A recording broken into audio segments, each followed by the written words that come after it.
ఏంటి future plans అండి? How you want take ఇక్కడి నుంచి ఎలా ఎలా వెళ్దామని, where you want see your self?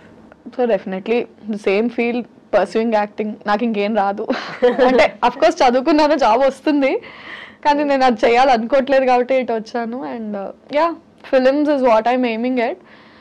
5 years down the lane అంటే కొంచెం ఇయర్ ప్రొడక్టివ్గానే ఉంది. లాస్ట్ ఇయర్ కూడా ఇట్ వాస్ ప్రొడక్టివ్ ఎనఫ్, 2 సిరీస్లు హిట్ అండ్ ఆల్. సో కొంచెం హోప్ అయితే కనిపిస్తుంది. As long as somebody is not ready to stop me, I will go. Okay, మా అమ్మాయిలకి మేజర్గా వచ్చే క్వశ్చన్, ఈవెన్ ఐఎమ్ ఫేసింగ్, అందుకే ఈ క్వశ్చన్ అడుగుతున్నాను. ఎవరు ఎక్సెప్షనల్ కాదు కాబట్టి. పెళ్ళి ఎప్పుడు? తొందరే ఉంది, చేసుకున్నాం. ఎప్పుడొకప్పుడు తప్పదు. కానీ ఇంట్లో ప్రెషర్ లేదా? ఉంటుంది అంటే ఉంటుంది కదా, ఇంట్లో ప్రెషర్ ఉండకపోతే వాళ్ళు కాకపోతే ఇంకెవరు ప్రెషర్ పెడతారు? ఇప్పుడు ఫాలో అయ్యే వాళ్ళే అడుగుతున్నప్పుడు ఇంట్లో వాళ్ళు కన్నవాళ్ళు వాళ్ళు అడగకుండా ఉంటుంది. చేద్దాం అంటే ఈవెన్చువలీ జరగాల్సిందే. ఎన్నో రోజులు మనం కూడా దాటేయలేము, జరుగుతుంది. కానీ ఈ ఇండస్ట్రీలో ఉన్నారంటే చాలా మంది అనుకుంటారు, పొద్దున్న లేస్తే ఈవినింగ్ పడుకునే వరకు ఫోన్ నిండా ప్రపోజల్స్ అని అనుకుంటారు. కానీ it's completely opposite actually. But అంటే వాట్ ఈస్ యువర్ ఒపీనియన్? మీకు అంటే ప్రపోజల్స్ అంటే what do you consider as proposal? I love you is not a proposal.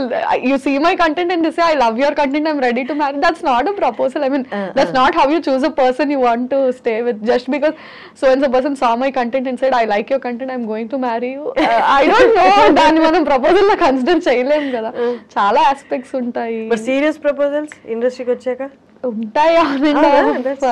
I mean అంటే అది కన్సిడర్ చేసే అంత పెద్దవి కాదు, ఇగ్నోర్ చేసే అంత చిన్నవి కాదు. బట్ మనకి ప్రపోజల్స్ కన్నా అరే కొంచెం ఆపర్చునిటీస్ ఏమైనా ఇప్పించవా, ఇవి నేను చూసుకుంటానులే, నాకు అది కావాలి, don't help me with this but help me with that. అంటే నీకు నేను కావాలని ఇది అడుగుతున్నా, నాకు అది కావాలి. సో కెరియర్లో ఆపర్చునిటీస్ ఏమైనా ఉంటే ఇప్పించు అన్నట్టు.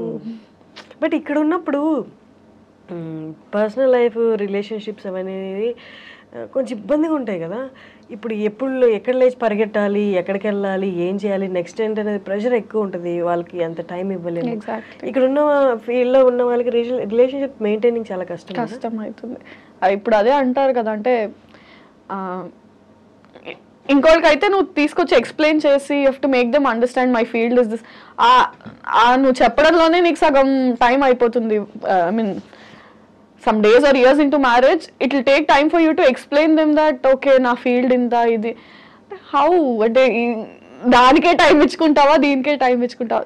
maximum marriage ana topic ni manandaram push cheyadaniki reason em untundante అర్థం చేసుకునే పర్సన్ ఇస్ వెరీ ఇంపార్టెంట్. అంటే నీకు ఆల్రెడీ అర్థం చేసుకోవడం ఇంకా కష్టం. అదే అంటే పాయింట్ ఏంటంటే నీకు ఆల్రెడీ నీ కెరియర్ వైజ్, నీ ఆపర్చునిటీస్ వైజ్ నీకు చాలా టెన్షన్స్, హజిల్స్ ఉంటాయి. At least marriage and relationship has to bring you peace. అక్కడ నువ్వు హాజిల్ చేసి ఎక్స్ప్లెయిన్ చేసుకుంటే ఇక్కడ నువ్వు అంటే అరే ఎక్కడో దగ్గర కేవస్ లేకుండా పీస్ ఉండాలి కదా. మనం మాక్సిమం ఈ టాపిక్ ఎందుకు స్కిప్ చేయడానికి చూస్తాము అంటే నువ్వు ఎవరికి ఇది ఇలా ఉంటుందని ఎక్స్ప్లెయిన్ చేయలేవు. ఇంట్లో వాళ్ళకే ఎక్స్ప్లెయిన్ చేయడానికి ఇన్నేళ్ళు పట్టింది. Again new person you have to explain all this. But ఎందుకులే అనిపించింది, కానీ తప్పదు, ఇన్ఎవిటబుల్. అంటే దాన్ని నువ్వు దాటేయాలనుకున్నా వాళ్ళు వేయనివ్వరు. అండ్ ఎక్కడో దగ్గర నువ్వు కాంప్రమైజ్ అవ్వాలి. ఇప్పుడు మన చుట్టూరు ఉన్న వాళ్ళని చూస్తే రియాలిటీలో పెళ్ళిళ్ళు సక్సెస్ అయ్యాయి, సక్సెస్ రేషియో అనేది చాలా తక్కువ పడిపోతుంది కూడా. ఇవి చూసినప్పుడు ఇంకా అంటే మనకు ఆల్రెడీ నిరుత్సాహం లేదు, కొంచెం యాడ్ ఆన్ అయ్యి వద్దులేరా బాబు ఇప్పుడు అని అనిపించట్లేదు మెనీ టైమ్స్. ఐ మీన్ అంటే ఆ ఇన్స్టిట్యూషన్ ఆఫ్ మ్యారేజ్ అనేది డైల్యూట్ అవుతూ వచ్చిందో అది మనమే డైల్యూట్ చేసాము తెలియదు. కానీ సంహౌ ఆ హోప్ అయితే చాలా మటుకు అవసరమా ఇప్పుడు మళ్ళీ, అంటే ఇట్స్ నాట్ లాస్టింగ్ అన్న పాయింట్ కన్నా దాని ఎఫెక్ట్ కెరియర్ మీద మళ్ళీ ఉంటుందేమో. పర్సనల్గా ఇఫ్ ఇట్స్ నాట్ లాస్టింగ్ అది నా మటుకు అన్నట్టు నేను ఇప్పుడు ఉండలేను. ఎందుకంటే పబ్లిక్ ఫిగర్స్ మనం ఇప్పుడు.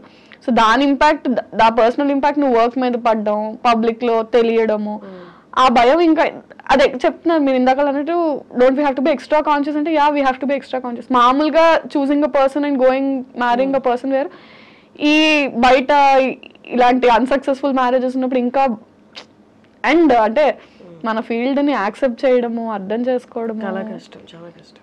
సో సమ్హౌ డీపెస్ట్ ఫియర్స్ లో అది ఉండిపోయిద్దేమో. until it's going to happen, we are going to be scared of it అనిపిస్తుంది.